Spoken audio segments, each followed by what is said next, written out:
The security company, which noticed motion detectors going off at the museum, and they arrived to find a hole some 40 feet across and some 30 feet Bowling Green, deep. Kentucky. A sinkhole. Corvette. Katie Frassinelli is communications manager at the Corvette Museum. Welcome to the program. Thank you. And what does it look like? Looks bad. Down the drain. It is quite scary, too. The ground has fallen away, and there's still some of the floor of the building that's jutting out with no ground underneath, and we have a few cars that we're still working to save. Lasso them. Now, the cars that fell into the sinkhole, are there any that are especially treasured by the museum? Not anymore. Or especially hard to see go down that way? Oh, gosh, yes. We had two that were on loan from General Motors.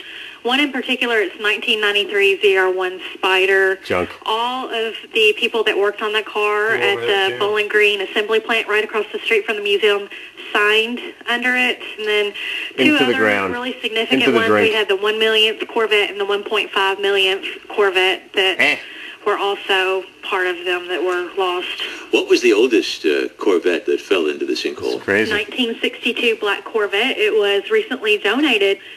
And my favorite thing about it, I guess, is they called the owner the weatherman. He saved up all his money when he was in high school and bought that car. And so 50 years ago, anytime it looked like it was going to rain, he would quick hurry home and put the car in the garage. Never got wet. Are you now it fell into a hole in the ground. The ground that remains in the museum should use more rebar. Stay firm. I wanted to go to that museum last year. Didn't get to it with Billy. Well, we have a team of structural engineers and then some car specialists from Western Kentucky University. They have a drone helicopter that they are flying into the sinkhole to just kind of see what's going on with the in the museum. Some people might have heard you say car experts, but you said karst experts. Karst, yes, as a geology.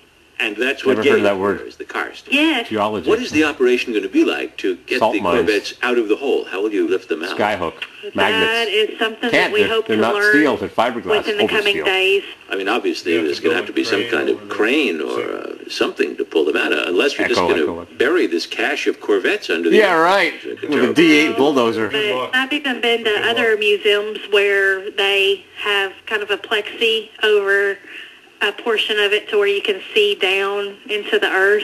Oh, you mean turn it into an exhibit? Like they have that at underground subway systems. They have a glass. I will put that into the suggestion box for sure. Right, just leave it in there. Thanks a lot for talking with That's us. crazy. Katie Frassinelli, she's at the National Corvette Thank you, Museum NPR. in Bowling Green, Kentucky, where a sinkhole swallowed up 8 Corvettes this morning. And a 62 that was never out in the rain for 50 years. 2 ZR1s. 2 ZR1s, the 1 millionth, the 1,500,000. Ha, that is nuts. What are we doing here?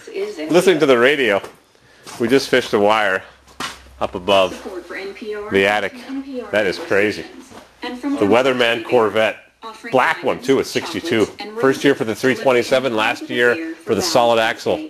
At VermontTeddyBear.com. Alrighty. It's a loss. It truly is. Who knows how much damage there is to these poor cars. Alright, we got work to do. We got planing. We already did some planing. We planed off. Turn this down. And from you. You don't want to hear the bad news about the people in southwestern England that are getting flooded big time, and it ain't no rest in sight. I had to plane this 2x6 down because it was sitting proud. We took care of that. No problemo.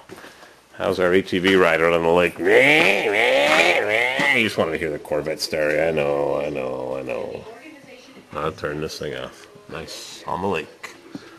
Cool.